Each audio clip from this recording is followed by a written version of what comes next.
but I didn't know any of that backstory just now. Oh yeah, sorry. No, don't apologize. Listen, I just didn't know. I'm a vessel of wealth. Dear Lord.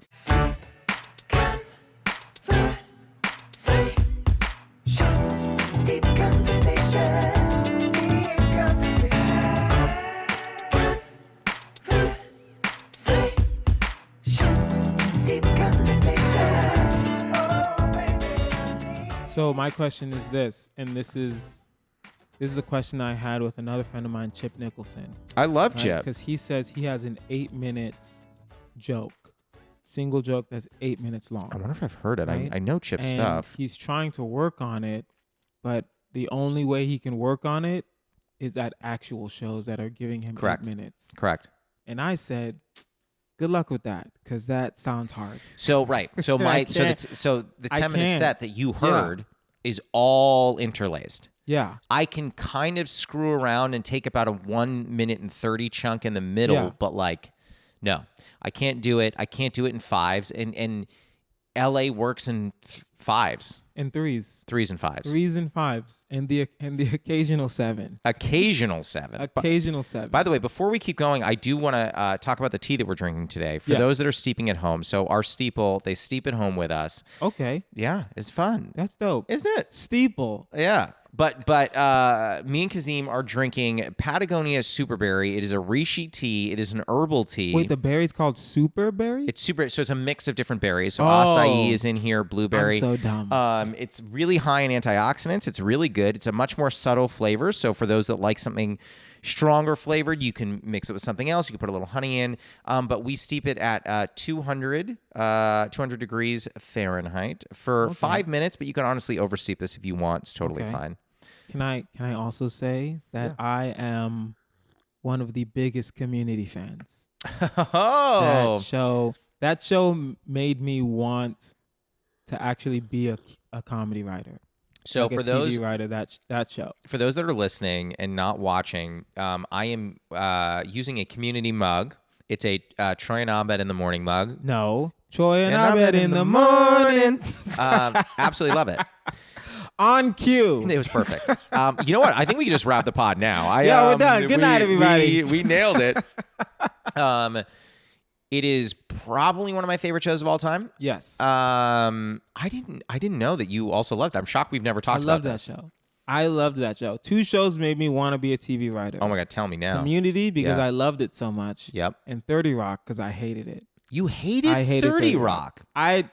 What made me start writing? I never told you the story. No. I say it to people all the time because one day I will meet Tina Fey and she will listen to. I'm sure she's listening to this. Episodes of me shitting on her show. Wow. This was when I was like in college and I was watching like the Emmys. I watched the Emmys first and 30 Rock won. And I was like, what's 30 Rock? Whatever. I don't care. Okay. Right? And this was before. It was September, so it was before Obama got elected the first time. And then that better have some sort of bearing on this story. It has some sort of bearing because the next year, right, 30 Rock won the Golden Globe in January. Okay. And that was the speech that Tracy Morgan came up and accepted. I love Tracy. Right? And it was like Tina Fey said, the Barack Obama won. I could speak for the show from now on. Welcome to New America. Screw you, Kate Blanchett. Oh, wow. Right? So it was just, and I was like, oh, that's really fun. I like Tracy Morgan. So I was like, okay, well, let me watch 30 Rock. I watched like 4 episodes. Sure. Hated every single episode. I never laughed once. I did not understand. I get it now looking back. Sure. That it just wasn't my style of comedy. But in the moment when you're young, you're like, well, this is stupid. Why does this keep winning? And then in my mind, I was like, I could do better than this.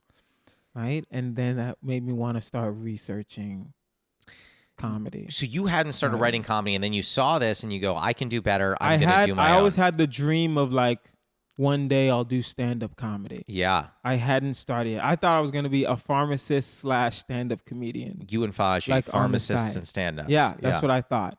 Right? And then that didn't happen, and I was just at home sad. And then I was like, well, I can do better than this. Well, let me start researching. How do I write a script? What goes into a TV script? How do I read TV scripts, and then I just started like finding people's TV scripts. Like I found an Office episode. I found like different, like pilot scripts from different things. Were you in LA at this point? Because No, I know I was in you're Houston. from Houston. Yeah. I was 19. I was in Houston. Okay. Yeah, I've been writing scripts since I was 19. I mean, like, I know this is maybe like not a great question to ask. Like, has anything happened for any of the scripts you've written? Have you sold anything? No, not a gotten thing. any meetings? No. Because I wasn't all in. Okay. I didn't take the crap. I thought, I could just figure out on myself and write on myself and not actually learn the process. Yeah. Right? I thought script writing was like stand up. You just keep doing it and maybe you'll figure it out. No, not necessarily, because script writing, there is a structure. Yeah. You have to learn how to write. You have to learn what a story is. Sure. You have to learn how to structure a story. You have to learn how to structure an A story, a B story, how those can interweave. And all of that, someone needs to tell you that. You can't just write and then hand it to someone and be like, oh, this is so great. You can. It's not going to go well. Yeah, exactly. You can. It's not going to go well, but they're not going to. No one has time to tell you why your script is bad unless you pay for it. Yeah. Right. And even when you pay for it, they're just going to give you, this character isn't structured right. That's what they're going to say. This character, you need to dive deep into the character. Okay, well, how do I do that? Yeah. For that, you need to take a class. So you came out here and you started saying, here's what's weird. I didn't come out here and start stand-up. I started stand-up in Houston. But did you start taking classes out here in script writing? I've only taken one class in script writing. That was it was during the pandemic. Well, there wasn't a lot else to do. Yeah, there was nothing else to do. It was over Zoom. It was Brent Forrester. He was like the head writer of The Office for like the last 2 seasons. Oh, wow. It is funny because you're one of the people in comedy who I feel like I know decently well. Yeah. You know what I mean? Like I know you. I love you. I know your wife. Like all this stuff, but I didn't know any of that backstory just now. Oh, yeah. Sorry. No, don't apologize. I just didn't know. I'm a vessel of wealth. Dear Lord. I also love, by the way, so there's some people that we have on this podcast that just like, they're like, yeah, like I'm here, I'm into it, whatever. There are other people we have that will occasionally throw things right down the barrel of the camera, just be like, they'll be talking to me and then they'll be like, and I want you to know this. And and we've had a couple people do, and I love it. I love people do it. Because I love The Office so much. Yeah. I'm always in tune with where the camera is. I will tell you, the 2 people that have done it the most on this podcast are probably Simon Gibson, looked down the barrel more than probably anyone we've had. That's Simon. Yeah, it's Simon. And Simon would do that. And then Simon Morgan would look down the barrel if there was no camera. Correct. He does. Yeah. One of my favorite bits to do to Jess, it drives her absolutely crazy. Take this home if you want. It's a fun one. It'll drive your wife insane. I will say something to Jess and then look at a camera that isn't there and make a face. So like, we'll be talking and she'll say something. And I'm like, yeah, sounds like a great idea. Yeah. And like turn away so funny. and she'll be like, who are you making? Stop doing that. Yeah, she'll get so upset. Yeah. And I'm like, I'm not doing anything. She's like, you're looking at an imaginary camera and making faces. And I'm like, honey, I would never do that. And it is, do it again. And I drive her insane. That's funny. I'm gonna try that. I think one of the reasons to be in a relationship is to just have someone you can drive crazy all day long. Yeah, especially when you're in a relationship with a comic, and they're not a comic. Yeah. So they love you and support you and believe in you, but they still don't get it. So it's like that little kind of thing where it's like, I love you, but you're so weird at times that it's all the time. All the time I drive my wife insane. We were in the car once and we were driving up to, her parents live in Northern California. So we were driving up to 5. It's like 5.5, 6 hours. We're driving up there and I don't know why. I can't explain to you why. I had this idea for a screenplay. Okay. I was telling her, we're just talking. Also, no explanation is needed. That happens. We're that talking. That happens when you're a creative person. That will happen. I go, you know what I would love to see in a movie? She goes, what? And I start talking, and maybe 30 seconds in, I go, actually, I'm sorry, can you write this down? Because like, I really like this. And she goes, how did this just pop in your head? And it was a fully formed screenplay idea. Yeah. And start walking her through it as she's taking notes. And I was like, and once I'm done, I go, did you know what you were getting into when you started dating me? Did you know it was going to be this? Yeah. And she goes, I did not. Yeah, no. There are so many times where it's just silent in the apartment, and I just bust out laughing. And then I have to explain to my wife that I just ran a joke in my head. And it was just so funny. And she's like, why are you laughing? And I'm like, listen, I just ran it in my head. You would have loved it in there. Exactly. And then, or sometimes when I'll just be like mumbling to myself, like running the joke in my head out loud. And she's looking at me like, why are you talking to yourself? I'm like, don't worry about it. I'm a comedic genius. I have to continue to speak out loud all the time. But here's interesting. So last time we were on, or maybe it was 2 times ago. I'm on shows with you probably somewhat more than the average person, but like, it was 1 or 2 times ago. Your wife was at the show, so it leads me to believe that she has seen enough stand up that she kind of could be able to say to you, like, if you ran a joke by her, be like, oh, it's not your best. Does she ever do that? Yes and no. I will run a joke by her to just get that first reaction. Okay. Right? But, and you know it because you're a comic, so you'll understand what I'm saying. It really depends on how I feel about the joke. Sure. On whether or not I care about her reaction. Because if I really like the joke, you can laugh, you can not laugh. I'm still going to go try 100%. To figure out the joke. Right? But there are some jokes that I'm like, okay, well, let me run it by you because honestly, you're the one that sees me all the time. So a lot of times I'll do that.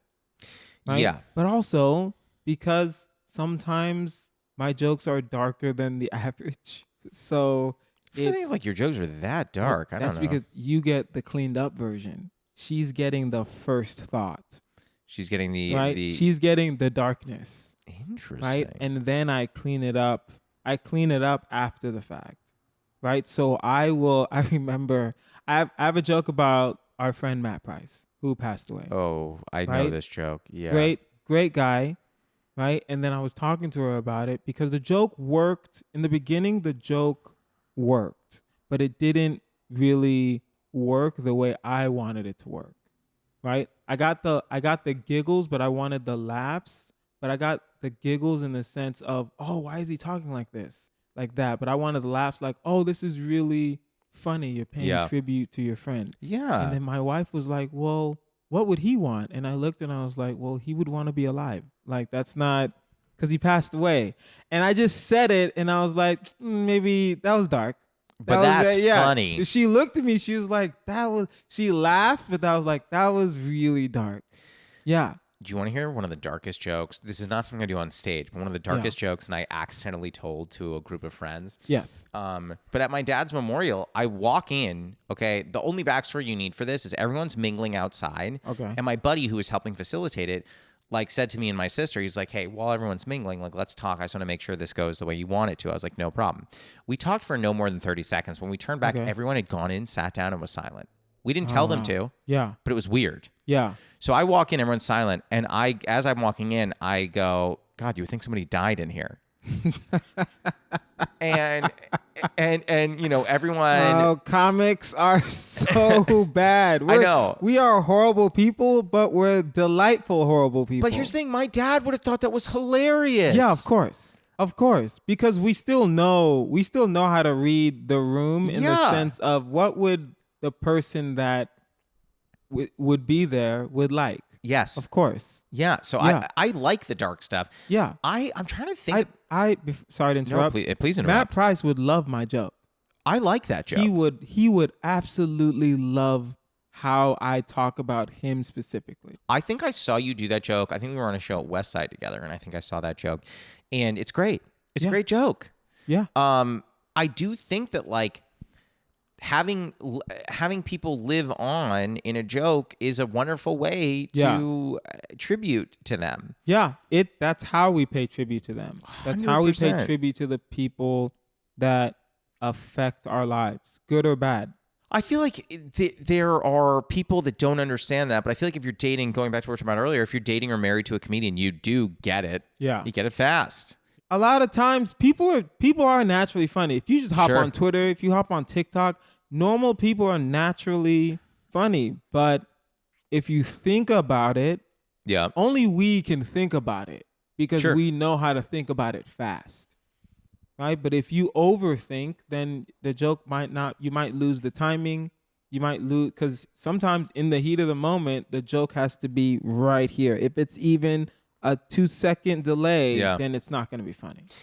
Yeah, I mean you can write as many jokes as you want, and you can get really surgical with it. But sometimes you hit one out of the park, really organically, and you're like, you couldn't have written that down. Yeah.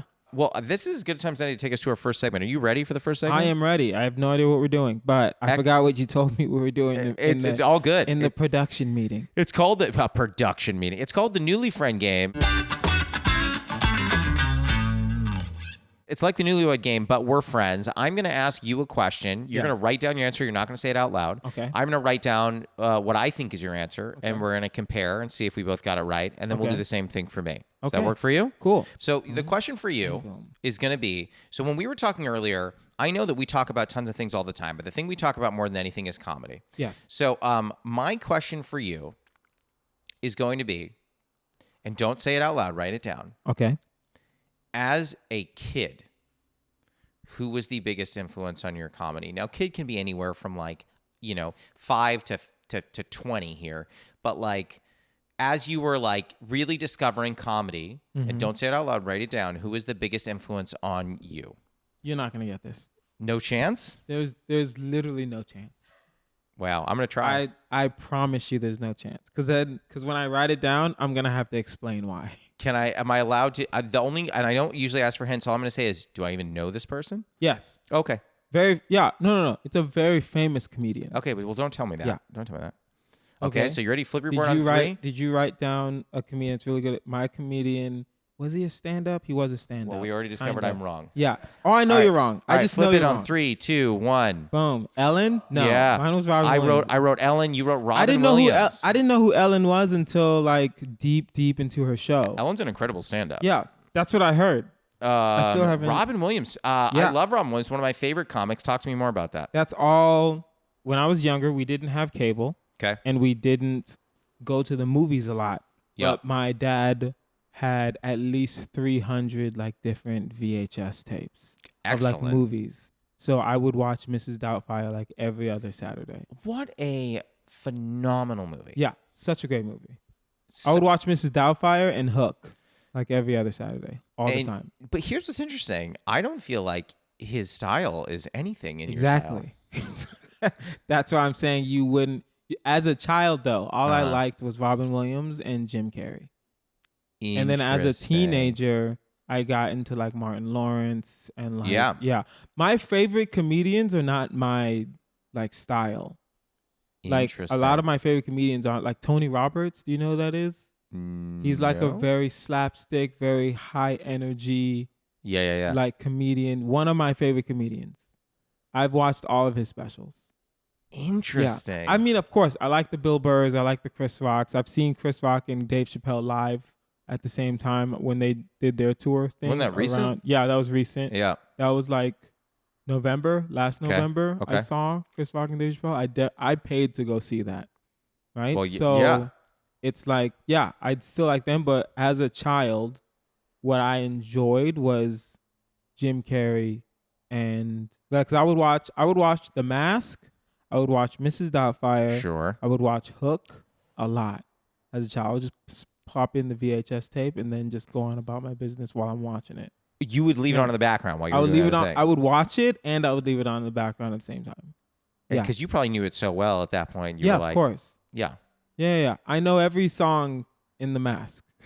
Yeah. I love The Mask. Cuban Pete. Cuban Pete was the greatest thing. I think The Mask is one of the most forgotten movies when you're talking about the best comedies of all time. Best comedies of all time, best comic book movies of all time. The Mask was a comic book. I did not know that. Yeah. It's actually a very rated R comic book. Oh. Yeah. And it's a DC comic. I also believe that was one of Cameron Diaz's first big roles. Oh, probably. Yeah. Yeah, that makes sense. That's crazy. Okay, so let's do mine. We'll do the same question for me, actually. Same question. So don't say it out loud. Write down your answer. Do I know this comedian? I need to think about who I'm going to write as first. A child. We're talking about as a child, not as when you started comedy. Yeah. I'll say That'd be so fun if you accidentally said it. I'll say this is who my answer is. It'll be this person. Yeah, I mean, yeah. Is this person alive? Can I ask that question? I mean, that's cheating. That's cheating? Dang. All right. Yeah.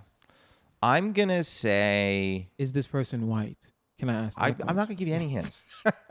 Okay. You ready? So flip your board Hold on. Sorry. He's putting his marker down. Boom. I have to be responsible. Flip your board on 1, 2, 3. Bam. Boom. I put Jerry Seinfeld first. Okay. You said that you weren't. You said that you didn't match. I don't do anything like Jerry Seinfeld. Shut the fuck up, Josh. You match him perfectly. You really think so? In the mannerisms. So by the way, just for those listening, so I wrote Jerry Seinfeld, and then parentheses I wrote Chris Rock and SNL. Dang. And Kazeem wrote Rodney Dangerfield. No, I wrote Seinfeld first, and then you said, I don't think my comedy matches. I don't do observational humor at all. Yes, you do.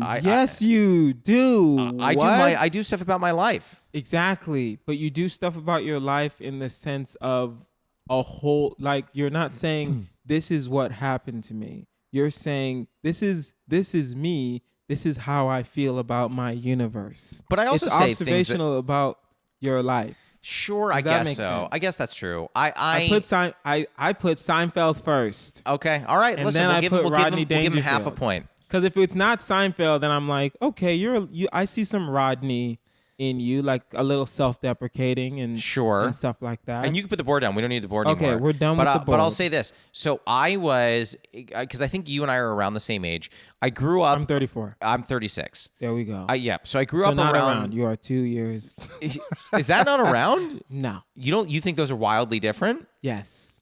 34 and 36? Yeah. When you wake up, do your knees hurt a little bit? My knees? No. Yeah. Okay. Well. Should they?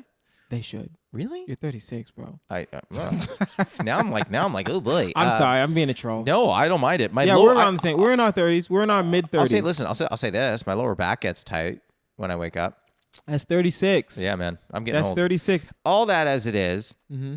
What I was going to say, so I grew up around the time, as did you, around the time where you could hypothetically, though neither of us did this, illegally download music. Yeah. Yep. I did that all the time. Well, I was trying to cover for us. No, neither of us.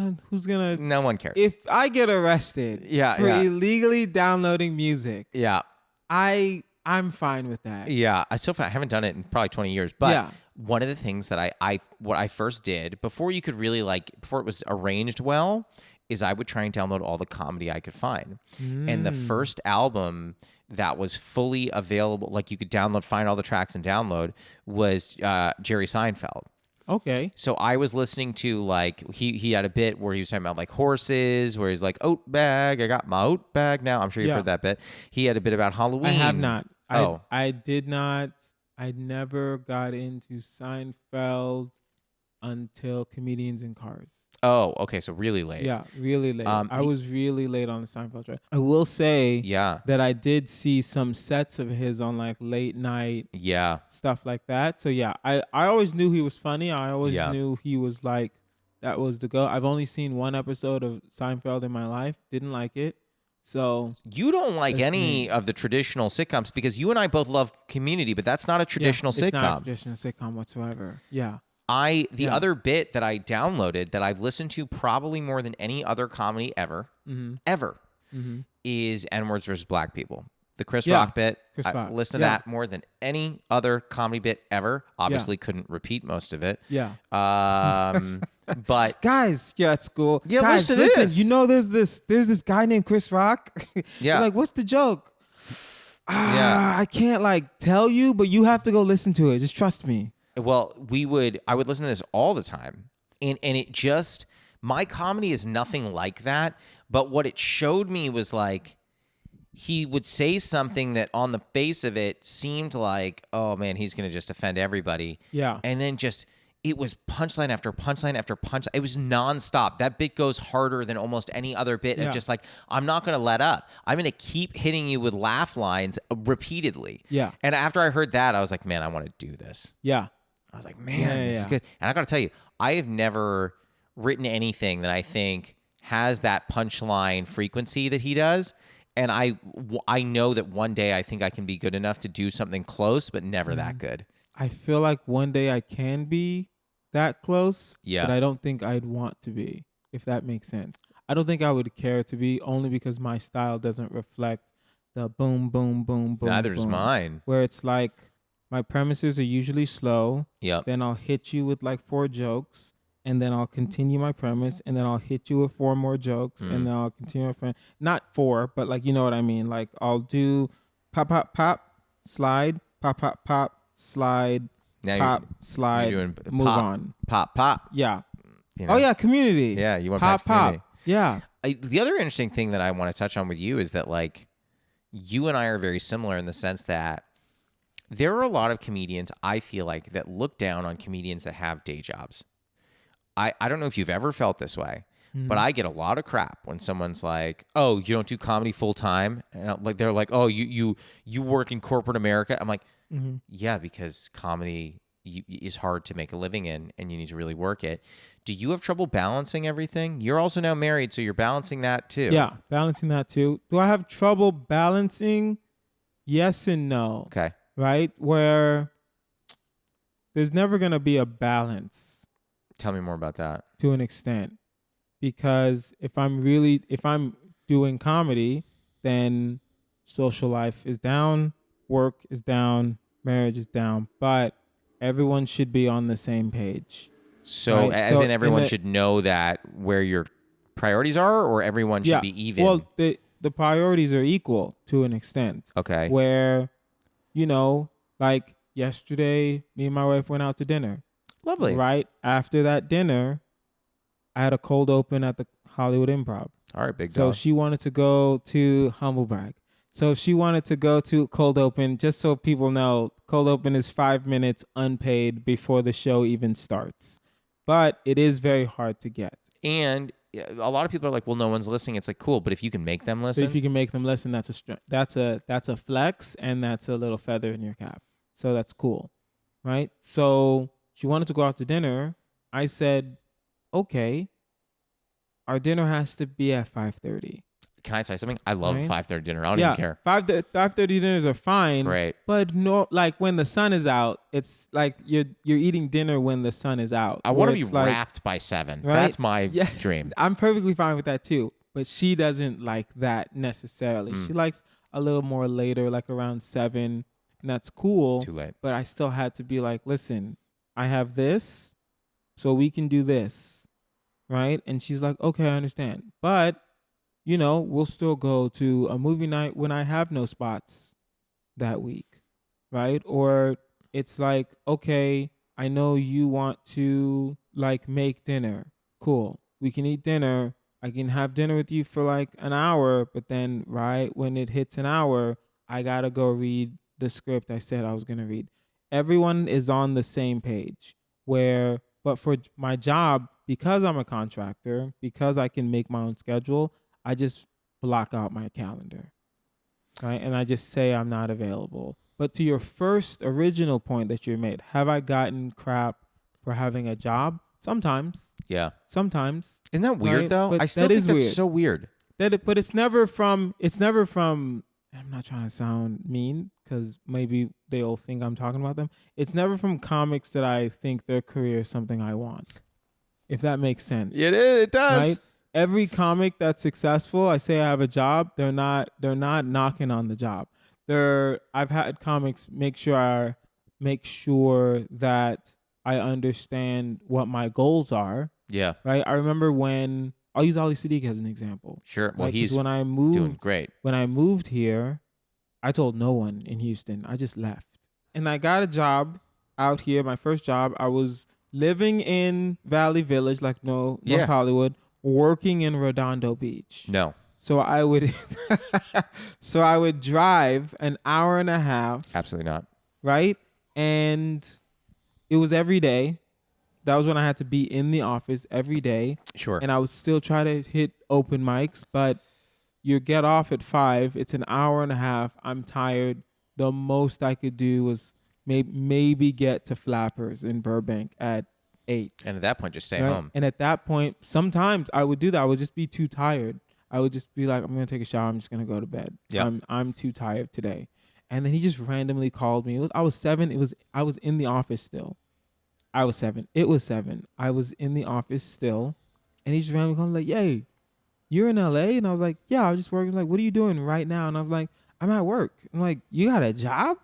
And I was like, "Yeah." Yeah. Yeah. And he's like, "But you're working."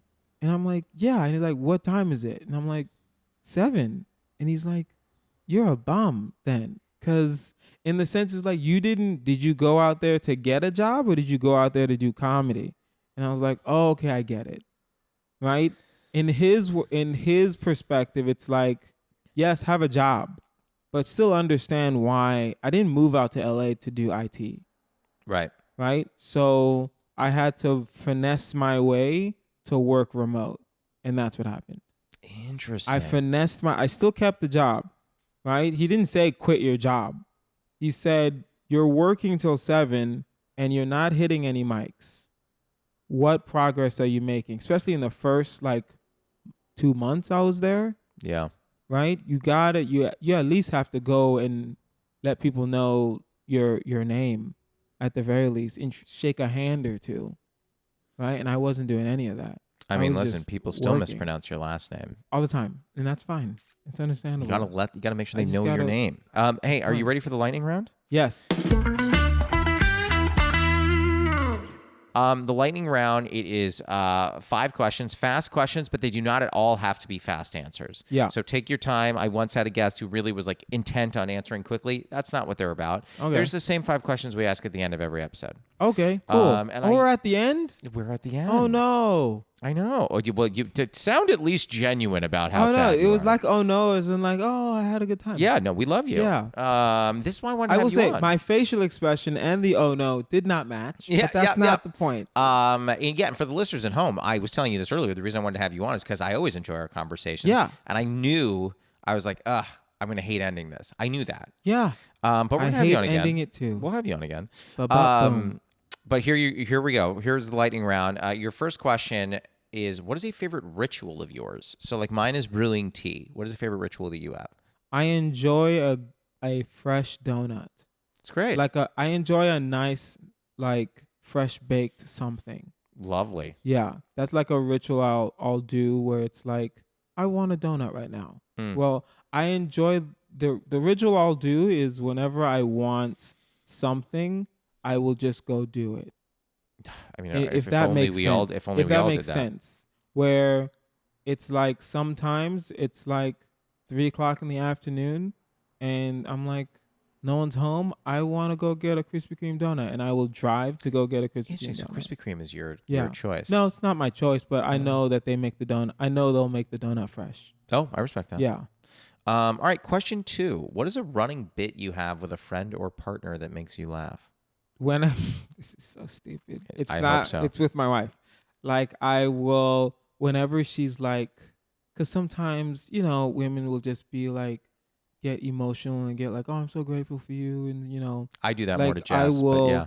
We only have one car right now. Same with us, yeah. she has the thing on her work purse where you can just hook up the keys. Yeah. And I just switch. And if I know she's taking the car, because I usually stay up later to work on random stuff, and I'll just go switch the keys, blah blah blah, and then sometimes she's like, "Where are your keys?" And I'm like, "They're already in your purse. You're good." Yeah. And she's one day she was like, "Oh, I'm so grateful. Thank you for doing it." And I'm like, weak ass. And it's just soft. She's like, "You need to man up." And that's our sometimes we'll do that to each other. Do you now do that to each other? You soft dog. In a joking, loving way. That's our running bit. I don't do it in front of other people. Sure. But it's just between us. I'm like, you soft dog. Stop being weak. What you doing out here? I actually kind of love that, and I'm gonna do that to Jess. I hope you know. It's every time she's like, "Oh, thank you," and I'm weak ass. Soft. You soft. Question 3: can you do an impression of one or both of your parents? And the worse the impression, the better. We don't want good ones here. No, actually, I can't. You can't. I can't do it on a whim. I can do it in the moment. Oh. Does that make sense? Sure. Where it's I can't do a Nigerian impression if you ask me to. If we're having a conversation and it just comes and we're just joking around and I just do it, then I can do it. But if I have to think about it, I actually can't do. You get 2 in your head. Yeah, I get 2 in my head and I can't do it. Interesting. Yeah. Is there, without the accent, is there something that one of your parents says a lot or does a lot? My dad, my dad. Okay, so in Islam, God is called Allah, Okay. right? And a lot of times when he's like trying to give us all advice, he'll be like, basically he's like, and God will lead the way for us. God will provide. Sure. And he's always like, Allah will make it easy, right? That's basically like Sure. Allah will provide for us. And then so sometimes when he's trying to give me advice and I'm like, I'm not doing that. And he's like, well, but you should do, like, he tried to, like, what was he trying to advise me on? Like, he's trying to get me to buy a new car.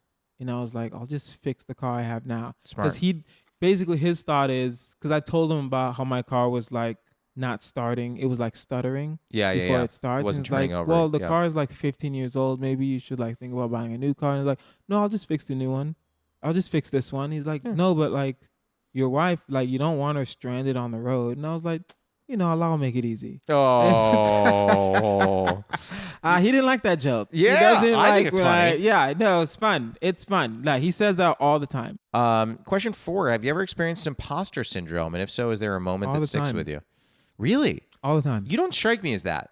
All the time. Can you give me an example? Every day. Every day I wake up and I'm like, Every time I struggle on stage, I'm like, oh, maybe I'm not as good as I think I am. Oh. All the time I write a joke and I'm like, oh, this might be the last joke I'm ever gonna.